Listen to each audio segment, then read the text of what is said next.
You throw over $1,000 a month into local wishing wells. Of course, you idiot, because I'm wishing for more money. This is the Keeping Your Money Show with Jamie Westenberger and Bart Steindler.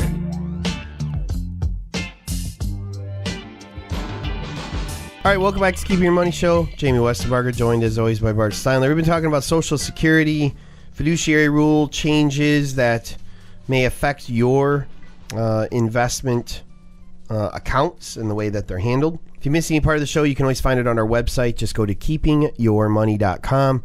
You can also find it on iTunes and all of our podcast partners. Just search for the Keeping Your Money Show. If you have a question for the show, you're always welcome to email me, info, I-N-F-O, at keepingyourmoney.com, and I do respond to all of those emails personally. So, we were talking about Social Security earlier and how it's misunderstood. Right. And probably equally or even more misunderstood is Medicare and how Medicare works. And Mass Mutual recently put out a survey online, and 65% of the individuals ages 60 to 64 who took the test failed it, which means those are people that should be passing it because they're really close to needing to make these decisions. And there were some major things that were highlighted from it. First of all, if you want to take the test, I'll give you the questions right now, and I'm going to give you the answers at the end. If I'm not eligible for Medicare, but my spouse is eligible, I can receive Medicare benefits at age 65. Number 2, if you meet certain requirements, both traditional Medicare Parts A and B are free when you sign up. Number 4, when you enroll for Medicare, you must also enroll for Social Security. Number 4, Medicare pays for your healthcare services and supplies when you are traveling outside of the country. So those are 4 of the questions. We'll get the answers here in a little bit, see how well you know about Medicare. One of the first things you have to know about Medicare is you have to circle your age 65 birthday on your calendar right now. And not because you're going to have a cool party and people are going to bring you things like walkers and black balloons. No party? I mean, you can have one, but that's okay. not what you need to circle it. All right. And it's not because that's when you hope to retire, even if maybe it is. It's because you have a 7-month window for Medicare that if you miss it, it is going to cost you a small fortune the rest of your life to have this product. So you got the month of your birthday, 3 months before and 3 months after. That's your window. And if you miss it, it's a 10% penalty every year for the rest of your life. Ouch. And if you miss it on Medicare Part D, which is a prescription drug plan, you pay an extra 10% per month for the rest of your life. I mean, that is significant financial incentive to not forget to sign up for Medicare. Who voted for that? Yeah, right. Well, it's the government's job to keep things as confusing as possible while penalizing you if you don't understand them. Right. So, a lot of people think that Medicare and Social Security are tied together. And I think that comes from, we know we pay for them together, right? It comes out of your FICA. We see that FICA tax in our paychecks. So we think of Social Security and Medicare together. We hear from the government when they tell us Social Security is going to run, out of money this day and Medicare is going to run out of money this day. They always put them together. So a lot of people, I think, well, when I sign up for Social Security, I sign up for Medicare. Or when I sign up for Medicare, I have to sign up for Social Security because that's where they take my Medicare premium out of, right? Yep. But you don't have to do both of those things together. As we were talking earlier in the show, Social Security, not necessarily something you want to take as soon as you can take it. So you may need to sign up for Medicare and still be delaying when you're going to take your Social Security, and that's perfectly fine. You're perfectly capable of doing that without any problems. So the difference is Medicare, you absolutely, positively, no matter what, have to sign up for that at age 65, 3 months before or 3 months after. You got that 7-month window. Social Security, you can start taking your benefits anytime from age 62 to age 70, and the longer you wait, the better your benefit is going to be. Yep.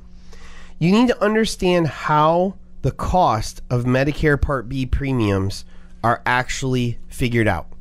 If you don't understand this, you will pay more potentially for your Medicare Part B than you have to. And here's a perfect example. Let's say you want to take a distribution from your assets because you need to do a roof on your house, or you're going to buy a camper or something, okay?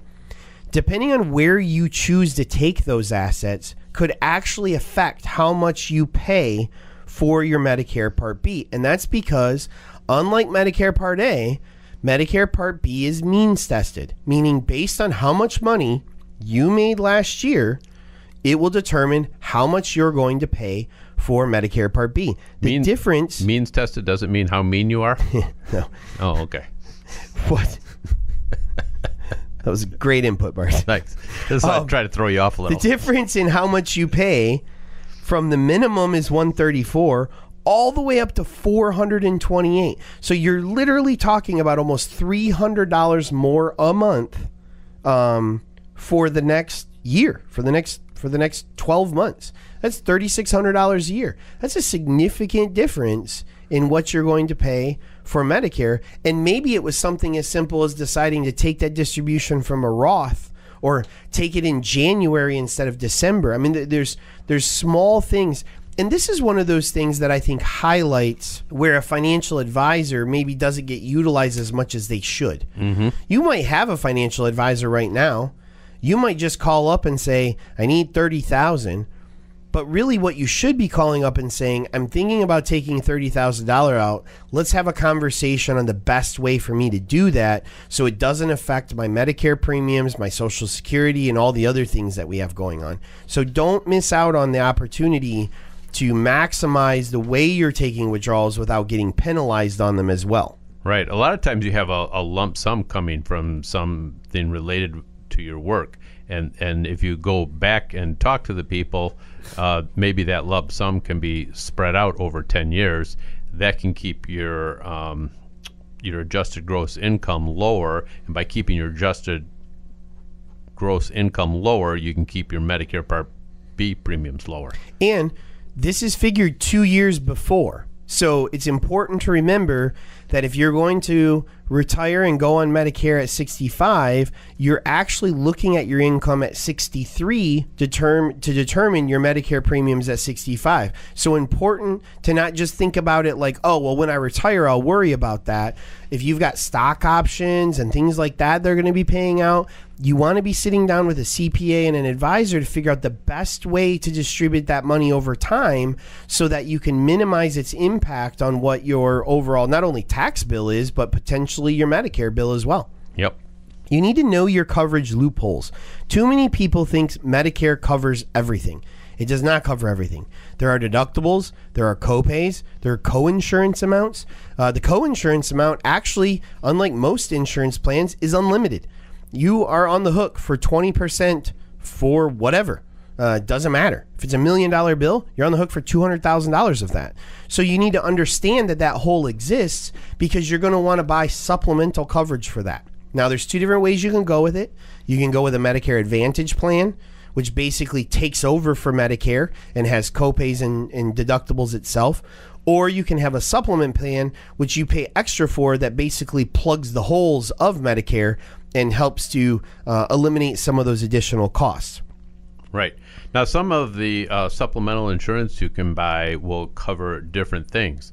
If you're planning on being a world traveler during your retirement, I know one couple and they leave the country at least once or twice a year for travel. There's certain supplement policies that you can get that will cover you while you're abroad, but a lot of them do not. So you need to understand if you're, especially if you're doing a lot of international travel, if you need that type of coverage or not. Right.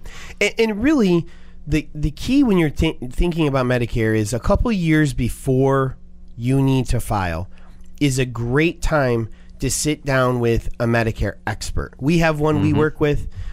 She's very intelligent. She knows this stuff inside and out. Your financial advisor may know enough to be dangerous, like Bart and I do.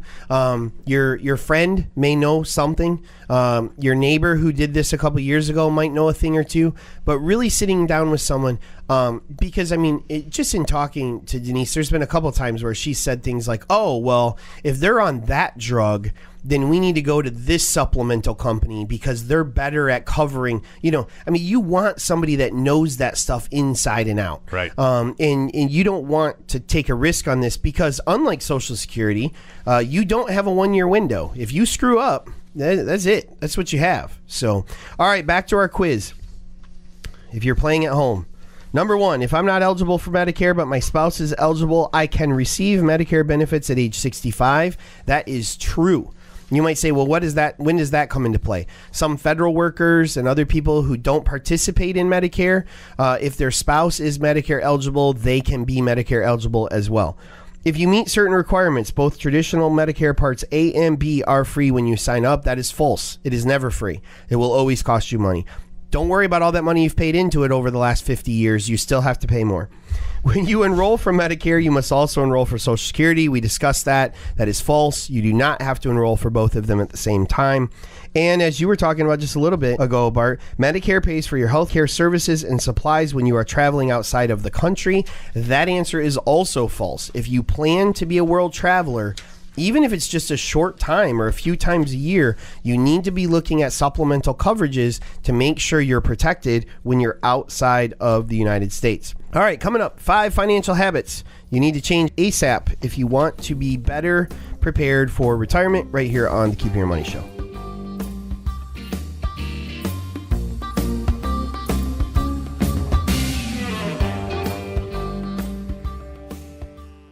There's no one-size-fits-all when it comes to planning your future. Jamie, Bart, and all of the advisors at the Keeping Your Money Show understand that your financial goals are unique and your needs are going to change at varying stages of your life. Our team of advisors can help you tailor a financial plan that meets your unique needs. Call us today at 1-888-98-MONEY or visit keepingyourmoney.com to schedule your free initial consultation.